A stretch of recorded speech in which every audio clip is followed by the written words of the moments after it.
Roger and I were married about a year, and I found out that I couldn't have children. Had several issues going on, wound up going to 3 different doctors, and each one told me there was no way. Can't do it. And we were in revival at my cousin's church in Oklahoma, and one night I just felt the urge that I needed to be prayed for. I was still hurting. My heart was broke, but I was in a lot of pain. And he called for people, and later on he said, God told me to call you if you didn't come up. And I went up to him and he said, Glenda, what do you want God to do for you? I said, heal my broken heart. He said, he's going to do it. And because for probably 5 months, Roger and I had cried together over the fact that we'd never be able to have children. And all of a sudden, that night, as I prayed, God took that burden off, and that broken heart was healed. And I thought, how is this? I can't have babies. How can I have a good heart? Where did it go? But the Lord just gave me such a peace that day. 10 months later, he was born. And I can tell you, it wasn't an easy time. He fought. He wasn't ready to come, I don't think. But after 20 hours of labor, we called my mom and dad, and they were in revival in North Carolina. They had time to come from North Carolina to Paducah before he was born. And my dad went to the tabernacle, went in Brother Whetstone's study and got on his hands and knees and began to pray, because the doctors there told me, you're in trouble. Or the nurses told me, they said, and my doctor wouldn't come. And finally a doctor came by, and because I'd been there so long, saw my distress, and he said, I'm going to help her. And the nurse said, you can't. He said, I'm not letting her lay here and die. I'm going to help her. And I'm laying there thinking, why in this world did I want a baby? Come on. This is beyond hell on earth. I don't know what hell is, but it's got to be this. Come on. But when they laid him up on my chest, and I looked down in those little eyes, and tears began to roll. And I just began to praise the Lord and thank God for such a beautiful son. He was born. The power of God is on that place. You touch that wall, and you can just almost feel the shimmer. It's awesome. But God has blessed us over and over and over and over when we thought, there's no way, Brother Tim, there's no way. How in this world are we going to be able to do something like that? Jimmy, our youngest son, was about 18 months old when we went to Israel the first time. And his sister, bless her heart, she had 3 girls, and she took our 3. So she had 2 the same age, and then on down. And she took care of them for us so we could go to Israel. When we came back, Jimmy grabbed hold of my neck, and for 24 hours he didn't let go. It just like, if I let you go, Mama, you'll leave me. You'll leave me. You'll be gone forever, The joy of the Lord is there. And he says he wants to give it to you. And what I want to refer back to is in 1 Samuel chapter 1, verse 19 states that God remembered Hannah. Hannah was a woman that couldn't have a child.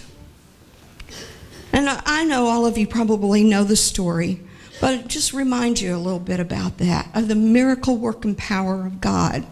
The fact that her sister could have children back, they could have more than one wife. That wouldn't work today. I can share in a lot of ways, but no. And can you imagine living in the same house No. Hello, ladies, you agree? But her sister, of all things, it was her sister, and she was having children like crazy, you know. And she was just rubbing her Hannah's nose into it. I mean, just, look at me. Look at me. I'm the one that's blessed. You're nothing. You can't have a child. You're nothing. But her husband loved her so deeply. He told her, he said, even though you can't have a child, or a son basically was the child back then, even though you can't have a son for me, my love for you is so great that when they would go to worship the Lord, which back then was once a year, they would go and do special gifts and everything, but he would give to every one of his children and to the other lady. But then he'd turn to Hannah and he'd give her a double blessing. What is that called? Undying, devoted, 100% love. But her heart was like mine. Her heart was broken because she couldn't have a child. And she went and she wept and she prayed before, around Eli, who was the priest at that time, the main overseer of the group that everybody went to, and he was the one that God would speak to and give prophecies to and let them know what God wanted to go forth at that time. And so he looked at her, and I mean, she was babbling. You ever babbled? Oh yeah, we all have. And she looked he looked at her and he said, "Are you drunk?" She said, "No, I have a broken heart. I want a child, and I'm barren, and I can't have a baby, and I want a son. And if God will just give me a son, I will give him back to the Lord for all his days, so that the Lord can do whatever he desires with that son." And he looked at her and he said, "God's going to honor your prayer." And he didn't say it in those words. 1 Samuel 1, 9 through 23. Read it if you haven't recently. But he said, God's going to honor you. And the first thing you know, here she came. And Samuel was born. And she did what she promised the Lord she would do. Now that would be hard. I can't imagine taking Shane and giving him to the man of God, which there were too many around. I knew too many men of God, you know. I was raised in a minister's home. My grandparents were ministers. My dad was a minister. My uncles were ministers. My aunts were. I mean, that's all I knew. But I can't imagine taking him as a young man and handing him over and only seeing him once a year. No, I didn't want to do that. But she did, because she kept her honor and her promise to God. And because she did that, the things that God did in that young man's life, it's unbelievable. But what I want to share with you, hopefully just a little while, and where's the clock? I can't see the time. I can't read it. You're in trouble. Somebody just kind of stick up your hand once in a while and I'll know, okay? But I just want to share with you a little bit about my experience of being a mother and what the miracle working power of God did. He blessed us with 3 children, like I said, when they said it couldn't happen. Shane was born with an eye condition that he couldn't see. God healed him. A young man came up to me back in the nursery. Church was just about over. We had been in the altar and things were, slowing down, and I got up and I went back, and because the only way he'd go to sleep would be riding in the car. So I thought, well, I'll put his pajamas on him, and that way by the time we get home he'll be asleep. We can put him to bed. All's well. Been there? He came back to me. I had Shane's pajamas on him, and he said, tears running down his face, and he said, Glenda, the Lord told me to come and get Shane and take him to the altar and pray for his deliverance, for his eyes. And I handed him over, and he went down and he laid Shane, he was holding it in his arms. He put his arms up on the altar and he knelt down. And he began to pray. When Shane came back, his pajamas were wet from this young man's tears. The next day, Shane could see. Tell me God doesn't work miracles. Tell me God doesn't work miracles. His eyes didn't look any different, but he could see. And the doctors were totally shocked and amazed. How can he do this? I said, because we believe in miracles. We believe in a God that performs miracles. And the poor doctor, he backs up and he looks at me like, who are you? Then Tanya was born, and we were getting ready to evangelize again. We'd been associate pastors or youth pastors, whatever, at the Tabernacle with Roger's dad for a while, and we were getting ready to go back on the evangelistic field, and we had gone out and held a revival, came back, and was getting ready to go to a conference with his mom and dad, meet them up there. They had already gone, and Roger said, I just feel like, let's just stay here for a little bit. And I just want to relax a little from the revival, which was a good thing. It was a good thing that he said that. And I said, well, I think I'll take the kids and go over to your mom's and wash one load of laundry that, when you got little ones, you got to wash every day. And so I went over there and I had Tanya and Shane, and all of a sudden I get a phone call there, and they said, your motorhome is on fire. I jumped up and started running, and if I hadn't run over Shane, he would have been left at that house by himself because my little girl was. And all I could think of is my house is burning up, Ran down, we were parked behind the fellowship hall at the Tabernacle, and there it was. It was just caving in. The reason I say it was a blessing that we stayed is because where the kids slept in their bed, underneath it is where the fire started. You think God doesn't watch out for us? He takes care of you. That's what he does. If we will just give ourselves to him, he can't take care of us when we're saying, I can do this. Have you ever been there and done? I have. I can do this one, Lord. I'm going to work this out myself. Never works. But then after that, we went to get a new trailer. And while we were gone, we were leaving there, headed back. And I told Roger, I said, let's call your mom and dad and let them know, because they had Shane and Tanya. And I said, let's let them know we're on our way back. And Roger's mom came and answered the phone, and the kids were in the bathtub. And Tanya was sitting with her back to the faucet, and all of a sudden the water got turned on, the hot water. And I heard her scream. I said, is she okay? She said, oh yeah, they're just playing. I said, okay. When we got home, we noticed something wasn't right. Walked in the house. His dad was asleep, but he still had his suit on, even had his shoes on. He was laying on the couch. And I went and got Roger, because Roger was looking at something on the car. And I went over and I said, Roger, something's wrong. He said, what do you mean? I said, well, something's wrong. It just doesn't feel right. Something's not right. And I said, Shane's not in his bed. Or no, I didn't go back that far. Shane was in his bed. And he came in the house, and when he did, he walked over to his dad and woke him up, and he said, Dad, is something going on? Is something wrong with Mom? I said, no.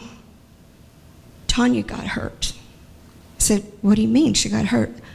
She got burnt. And we went running to the hospital. She was burned over 40% of her body. She was just a baby. Was she 6, 7 months old?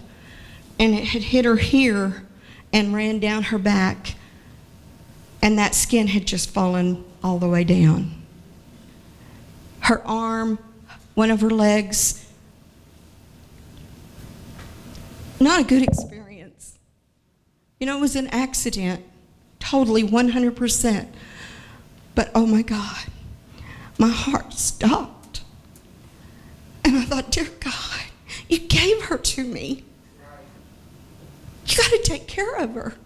And the doctor came in a few days later, and he said, we need to talk. I said, okay. And Roger, of course, was there. And he said, this is going to be a long, drawn-out ordeal. She's going to not be able to get out of the hospital for at least 12 months, maybe 13. And every time that she has a growing spell, she'll have to come back to the hospital. We'll have to do surgery, cut her skin, graft it for the growth that she's doing because her skin won't move. That's right. And so this will happen throughout her whole life until she reaches her total height.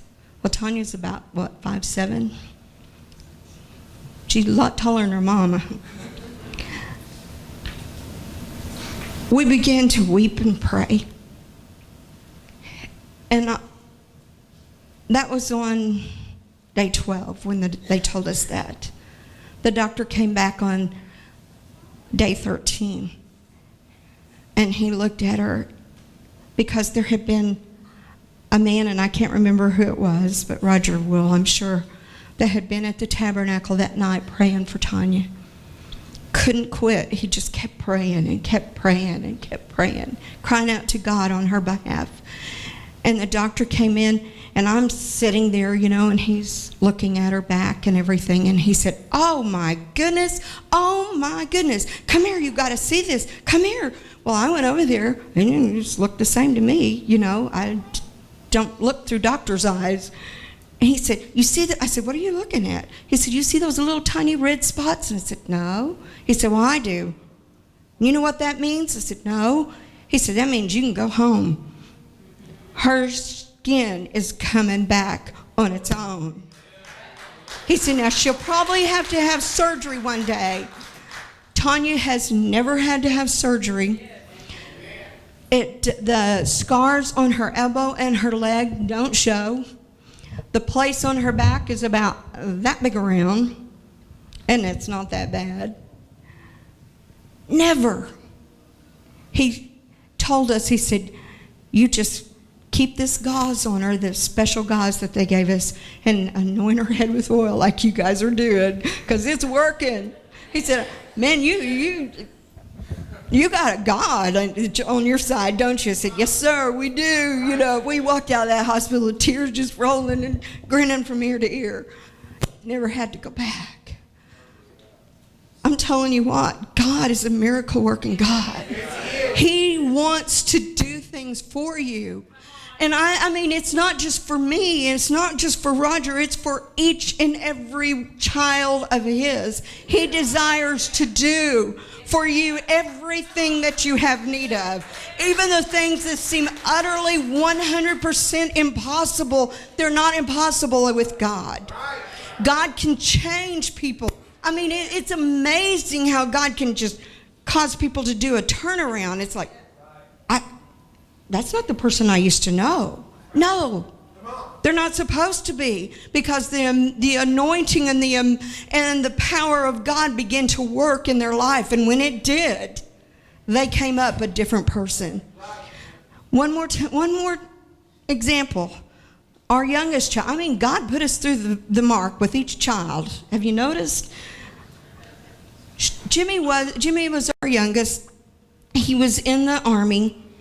So it wasn't when he was a baby, but he was in the Army. Roger and I had been married 25 years, and we had a couple in the church that we were pastoring said, we want to give you guys a gift of a cruise.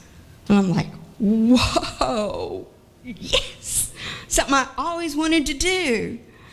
And we're on this cruise just enjoying ourselves so much, and all of a sudden, sometime in the middle of the cruise, God woke us up in the middle of the night, both of us, with Jimmy on our heart, something's wrong, something's wrong, something's wrong.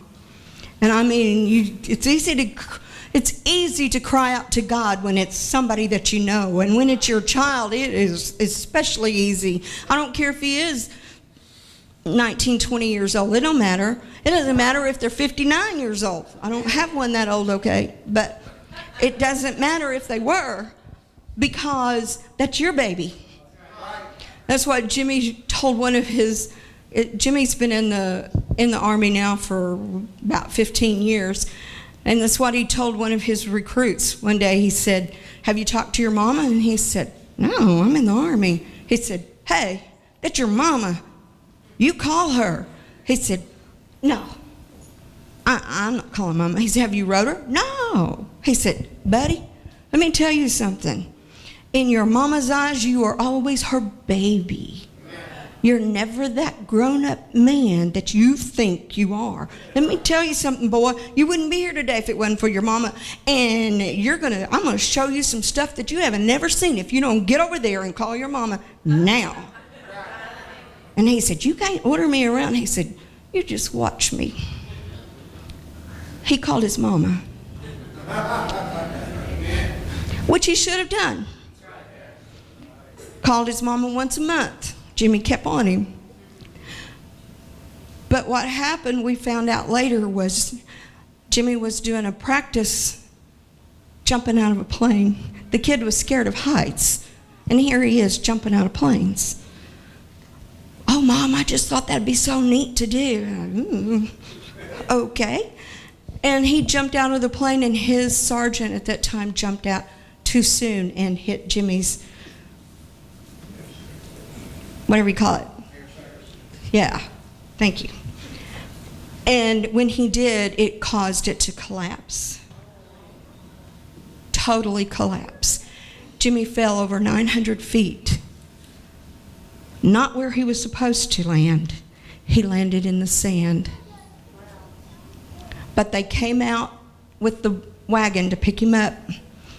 And the guy looked around and he said, "Where's the dead body? Where's that dead boy? Where's he at?" And one guy said, "That's him standing over there." He said, "He can't be standing. Falling 900 feet. There's no way in this world he could be standing." I said, "Let me tell you something.